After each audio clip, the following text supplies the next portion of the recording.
नमस्कार, आपके साथ मैं हूं सपना मदेशी और आप देख रहे हैं जगत न्यूज 24। तो आइए शुरुआत करते हैं कुछ खास खबरों से। महाराष्ट्र के बल्लारपुर में नगर परिषद का अतिक्रमण हटाओ अभियान अब सीधे विवादों के घेरे में आ गया है। शहर के व्यापारियों ने आयोजित पत्रकार परिषद में प्रशासन पर बेहद गंभीर आरोप लगाते हुए कहा कि कार्रवाई नियमों के तहत नहीं बल्कि चुनिंदा व्यापारियों को टारगेट करने के लिए की जा रही है। पत्रकार परिषद में बल्लारपुर बिजनेस एसोसिएशन के अध्यक्ष सादिक जवेरी, पूर्व अध्यक्ष नरेश मुंद्रा और वरिष्ठ व्यापारी भगवान दास गिदवानी, हरीश गिदवानी, अमित पझारी, मोनिश इडलाबार, दीपक घरे, रवि फुलझेले सहित कई व्यापारी मौजूद रहे। सभी ने नगर परिषद के मुख्य अधिकारी और उप मुख्य अधिकारी की कार्यप्रणाली पर सवाल उठाते हुए इसे भेदभावपूर्ण और मनमानी करार दिया। व्यापारियों ने आरोप लगाया कि हाल ही में नगर परिषद ने कार्रवाई के नाम पर बल्लू सेठ गिदवानी की दोनों दुकानों के शेड तोड़ दिए, जो कि करीब नाली से 8 फीट की दूरी पर होते हुए भी तोड़ा गया, जिससे उन्हें लाखों रुपए का नुकसान उठाना पड़ा। लेकिन हैरानी की बात तो यह है कि शहर में मौजूद कई बड़े और अस्थायी अवैध निर्माण आज भी जस के तस खड़े हैं। पत्रकार परिषद में व्यापारियों ने कहा कि प्रशासन बड़े रसूखदारों के अवैध निर्माणों की नजरअंदाज कर रहा है, जबकि छोटे व्यापारी को निशाना बनाकर अपनी कार्रवाई का दिखावा किया जा रहा है। मामले में नया मोड़ तब आया जब ये आरोप सामने आया कि भगवान दास गिदवानी ने 2 दिन पहले ही नगर परिषद के अधिकारियों और कर्मचारियों से शहर की पार्किंग व्यवस्था को लेकर पूछताछ की थी। व्यापारियों का दावा है कि उसी का भुगतान उन्हें अपनी 2 दुकानों की शेड तोड़वाकर चुकाना पड़ा। इसे व्यापारियों ने दंडात्मक कार्रवाई बताते हुए सीधे बदले की भावना से जोड़ दिया। व्यापारियों ने साफ कहा कि अगर नगर परिषद वास्तव में नियमों के तहत काम कर रही है तो फिर कार्रवाई सभी पर समान रूप से होनी चाहिए। चुनिंदा व्यापारियों पर बुलडोजर चलाना और बाकी को छोड़ देना प्रशासन की नीयत पर सवाल खड़ा करता है। व्यापारियों ने गिदवानी को हुए नुकसान का मुआवजा देने की मांग की और शहर में कल्लूरवार बिल्डिंग, बालाजी कॉम्प्लेक्स और महात्मा गांधी व्यापार संकुल में पार्किंग व्यवस्था कहाँ है। साथ ही चेतावनी दी कि यदि प्रशासन ने इस तरह की टारगेटेड कार्रवाई बंद नहीं की तो व्यापारी सड़कों पर उतरकर आंदोलन करेंगे।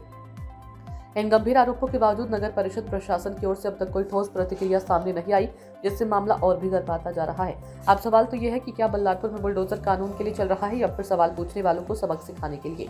जगत न्यूज 24 महाराष्ट्र के चंद्रपुर जिले से कैमरामैन संजय गुगलोत के साथ रमेश निषाद, ब्यूरो चीफ की रिपोर्ट। द्वारा अवैध अतिक्रमण पर इन्हें हटाया जा रहा है, उसके बारे में आइए जानकारी लेते हैं। हमारा यही कहना है कि अगर अवैध अतिक्रमण किया है किसी भी व्यापारी ने तो वो आप बेशक हटा दीजिए, लेकिन अवैध अतिक्रमण के नाम पर हमारी दुकानों के अंदर तक का आप दुकान जो तोड़ने की कोशिश कर रहे हैं वो गलत है। दुकान का सामान उठाने की कोशिश कर रहे हैं वो गलत है। हमारी दुकान के सामने जो 3-4 फुट की जगह हमने छोड़े है, हमारी खुद की जगह है, उस पर हम हमारा सामान रख रहे हैं ग्राहक को डिस्प्ले करने के लिए, ग्राहक को दिखाने के लिए। अगर आप वो भी नहीं रखने दोगे तो फिर हमारा दुकान चलाने का मतलब ही क्या है। हमने दुकान में किसी के दुकान में 1 लाख का माल है, किसी की दुकान में 10 लाख का माल है, 50 लाख का माल है, वो ग्राहक को डिस्प्ले तो करेगा। खड़े रहने की जगह तो रहेंगी, वहाँ बैठने की जगह रहेंगी, सामान निकाल के उसको बताने की जगह तो होना चाहिए। आप नाली का फुटपाथ और बेशक नाली के फुटपाथ के ऊपर कोई भी इंक्रोचमेंट है वो हटाइए, हमको उसका विरोध नहीं है। हम उसके सहकार्य पहले भी कर रहे थे और अभी भी करने को तैयार है।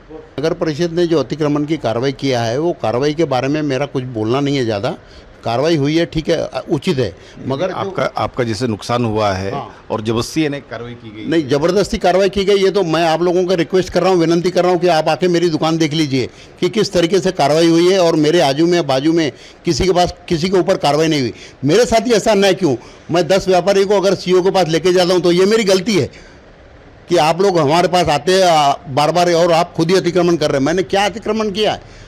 ये मेरी गलती है सबसे। इसका भुगतान मुझे मिल गया, ऐसा मुझे महसूस हो रहा है। उस दिन जैसे अभी आपने पार्किंग का विषय रखे थे तो उसके बारे में क्या कहेंगे? पार्किंग की व्यवस्था देखो, मेरे अकेले की सिंगल मेरे दुकान के लिए पार्किंग सीईओ ने मांगना ये उचित नहीं है। जहाँ पर नगर परिषद की 112 दुकान है, मैं पहले भी कह चुका हूँ आपको, अभी भी कह रहा हूँ, 112 दुकान है, 112 दुकान की पार्किंग नहीं है। और रेलवे चौक, रेलवे चाल पे चले जाओ, वहाँ पर पार्किंग की, नगर परिषद की चाल है वो भी, वहाँ पर भी पार्किंग नहीं है। सब्जी मंडी रोड पे चले जाओ, वहाँ भी नगर परिषद की दुकान है। मेरे को एक भी दुकान के सामने में, दुकानों के सामने पार्किंग दिखा दीजिए आप, मैं मान जाऊँगा। ये पूर्ति सुपर बाजार इतना बड़ा है, सामने रोड पर, मेन रोड पर, उसकी पार्किंग की जगह बताओ, मैं मान जाऊंगा। किसी की पर जगह नहीं है और मेरे सिंगल दुकान के लिए आप बोलेंगे कि मेरे को आप पार्किंग बताओ, मैं कहाँ से बताऊंगा? नगर परिषद प्रशासन ने जो अतिक्रमण विरोधी मुहिम जो निकाली है, हम व्यापारी मंडल हमेशा नगर परिषद का साथ देते और इस अतिक्रमण का जो हम विरोध नहीं कर रहे हैं, कार्रवाई होनी चाहिए, लेकिन ये जो कार्रवाई है ये पक्षपात नहीं होनी चाहिए। यानी एक को माँ का एक को बाप का नहीं होना चाहिए। वो स्टार्टिंग से निकले हैं। शहर में ऐसे कई बिल्डिंग्स है जिन्होंने नगर परिषद में पार्किंग के नाम से अपना नक्शा पास किया है। आज वो कई बिल्डिंगों में पार्किंग की व्यवस्था नहीं है। खुद नगर परिषद की जो बिल्डिंग है 112 दुकान की, उसके पास खुद की पार्किंग नहीं है। जो नीचे का बेसमेंट है वहाँ पे घंटा गाड़ी रुकती है। और हम जो आलापल्ली रोड पे जो दुकान वाले हैं, हमारी दुकान के सामने कस्टमर आता है, 5 से 10 मिनट गाड़ी रखता है और पार्किंग की व्यवस्था कहीं भी नहीं है। तो हम अपनी गाड़ियों की पार्किंग की व्यवस्था कहाँ करें? नगर परिषद ने बताया। और जो रास्ते पे जो दुकानें लग रही है फुटपाथ पे, आज वो लोग अतिक्रमण करके पाल डालते हैं, पत्थर रखते हैं, उनका सबसे ज़्यादा अतिक्रमण है। हमारे दुकान से हम नगर परिषद को, महाराष्ट्र सरकार को टैक्स देते, जीएसटी देते, सब देते, उसके बाद में हम पे कार्रवाई कर रहे हैं। और फुटपाथ वाले 20 रुपये 25 रुपये की पर्ची फाड़ते हैं और वो अथोराइज अतिक्रमण हो जाते हैं, उन पर कोई कार्रवाई नहीं होती है। तो ऐसा नहीं होना चाहिए। मेरा कहना है प्रशासन से कि आप कार्रवाई अच्छे ढंग से कीजिए और ये कार्रवाई 15 दिन के लिए न करते हुए आप हर 15 दिन में एक अतिक्रमण विरोध दस्ता बनाएं, एक गाड़ी घुमाएं और जो अतिक्रमण कर रहा है उसको वापस वो अतिक्रमण तोड़े या अतिक्रमण न करने दे। आप अभी कार्रवाई करेंगे, फिर 5 साल बाद कार्रवाई करेंगे, ये आपसे ऊपर दिखाने के लिए कलेक्टर को और प्रशासन को कि मैंने कार्रवाई की और अपनी खुद की पीठ थपथपा रहे हैं।